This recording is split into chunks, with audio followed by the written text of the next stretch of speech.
So, Miss Luna, how's she been doing? She's been doing great. A monumental day at Jefferson Animal Hospital. This is her 30th donation. It's been a long run for this greyhound. She's been in the program 6 years. And 8-year-old Luna, a coveted universal donor, has given a lot. 3 gallons. For the greater good. Very nice teeth. We brush a lot. Good. A little overbite. After passing the medical evaluation, Luna You nice sweet girl. was up for another round of giving, another selfless act. This way, baby. This being her 30th donation, her run of giving blood Come on, Luna. You know the drill. would be nearing the finish line. 1 big bee sting, and then we sit and wait. Cuddled for comfort, slightly sedated, with mood music. All to help soften stress. Luna hardly moves, We're about halfway. as she eventually gives nearly 450 milliliters of her blood. The trade-offs are treats, I don't even think you chewed it, girl. No. She doesn't. She just inhales. as well as covering the costs of yearly exams, lab work, and main vaccinations. Honestly, even if it wasn't a part of the program, I probably would still do it anyway. Just, I feel it's a good thing to do, and it can help a lot of other people out. Luna is one of about 75 dogs in Jefferson Animal Hospital's blood bank program. There are also about 40 cats, according to blood bank manager Sarah Kinnett. The general public generally does not know that blood banks for animals exist. And not many actually do exist. We're the only one that I'm aware of in Kentucky. The next closest blood bank for pets is in Jackson County, Indiana. The Veterinarian's Blood Bank is actually split into 2 branches, dogs in Valonia and cats in Brownstown. The very stark difference, though, is that the hundreds and hundreds of dogs and cats are not pets. They're there to stay. Would you acknowledge that the optics aren't good on that?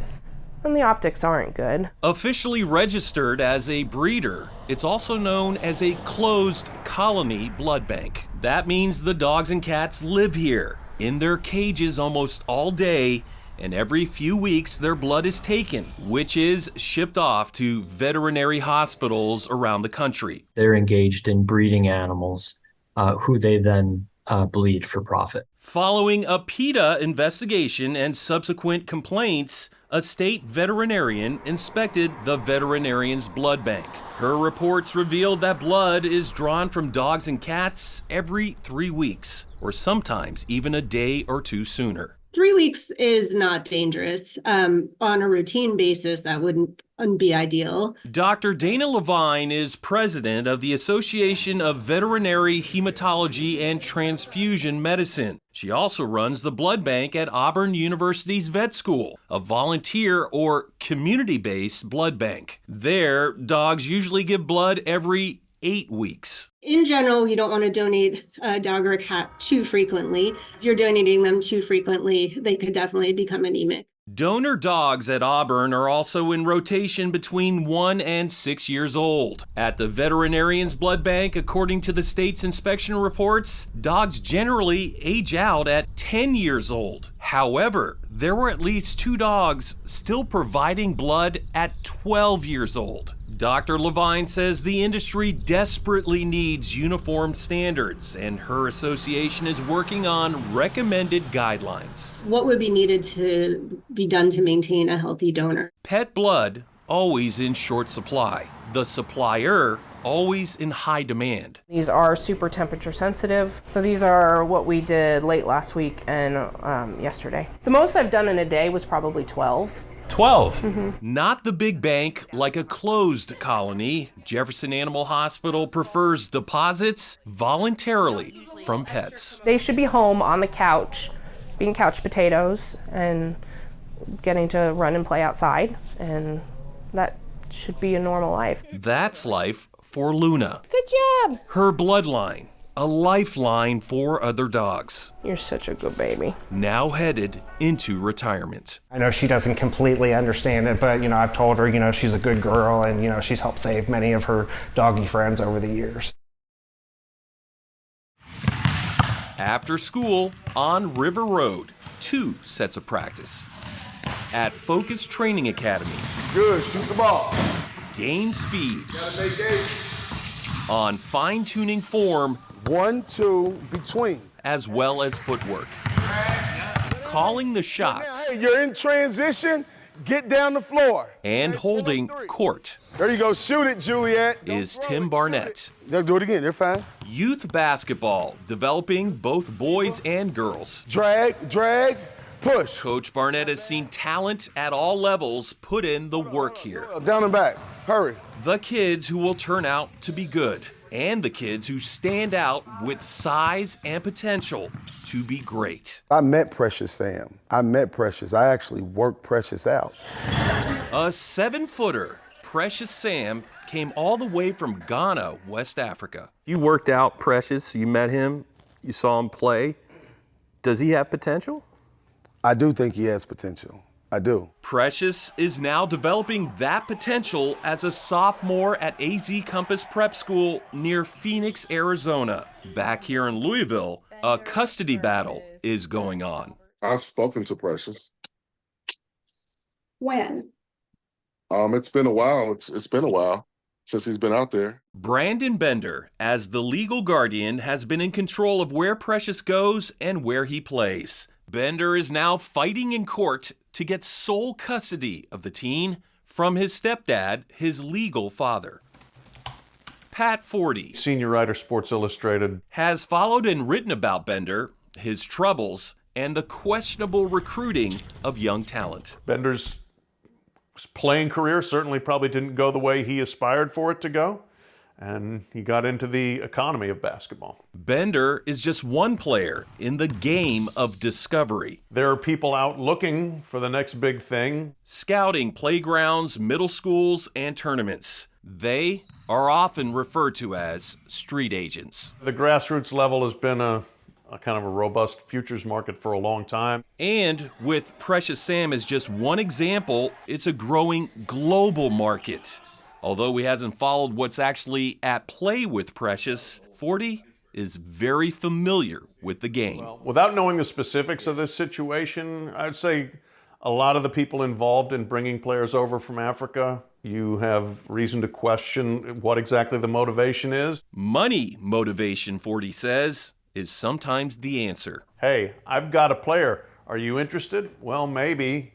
You know, do you have $1,000 and I can send you some highlights or I can give you contact information? Sure. There's a whole underground economy basically involved in getting established rapport with players and then getting them where you want them. In high school, getting players in a school like AZ Compass, where they get in front of coaches from big-time college programs. Name, image, and likeness are newer revenue streams. Yeah, I think the NIL evolution has probably ramped up the dynamic even more of looking at young athletes, young basketball players as commodities. The amount of money that high school and college players could make publicly is exploded, and I think that has just created a bigger market for people who can help get them to the money. On the high school level as well? Yeah. In this gym, Shot. kids play by his rules. Good, there you go, sit down now, control it, tighten your body up. But the rules on recruiting, Barnett says, have never really been fully under control.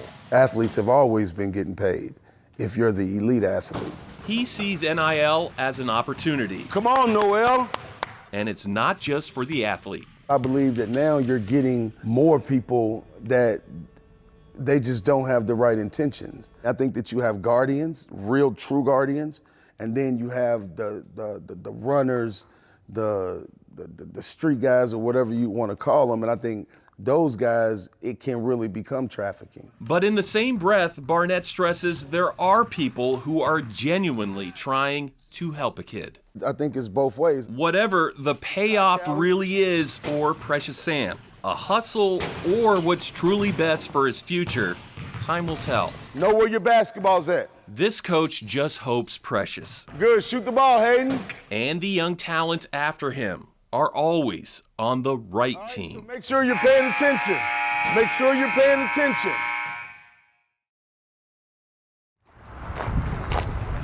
In farming, The things that can be controlled happen on the inside. 5 dry rooms here at Grasshopper Farms. Climate control. Lots of dehumidifiers and HVAC. For a dried product. Normally they're in there for 5 to 7 days. This is where the harvest ends. Real growth begins.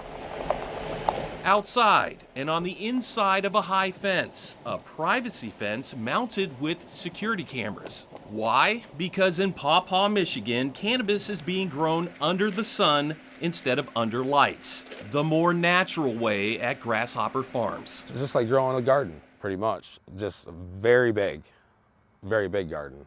The yearly yield is around 18 to 20,000 pounds. From about 6,100 plants. Where the sun tracks. On 40 acres. This got transplanted the first week of June. That's how fast it grew. Yeah. A growing industry, and Grasshopper Farms founder and CEO Will Bowden The goal right now is 10 states. hopes to branch off and put down roots in Kentucky as well. He already has a partner lined up in the eastern part of the state. We're going to keep talking. We'll figure out when's the right timing to go ahead and put an application there, and then we'll roll forward when it's time. Grasshopper Farms elected to skip the first round, the first opportunity to apply for a Kentucky cultivation license. The primary reason is the farm produces smokable flower, and smoking medical marijuana won't be allowed in the bluegrass. But that's going to change. There's also the sheer volume of applications submitted. 4,998 applications filed. Is that a lot? Yeah. That is. Yeah, absolutely. For limited amount of licenses. Yeah, and it's lottery, right? Yeah. Yeah.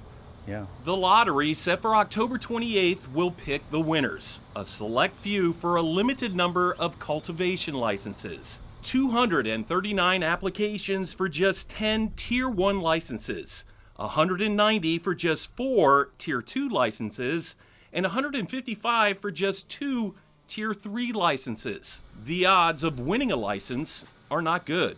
A 4% chance in Tier 1, a 2% chance in Tier 2, and a very bleak 1% chance in Tier 3. Kentucky's been really clear that they feel like the system they've designed is going to be fair, transparent, clearly articulated.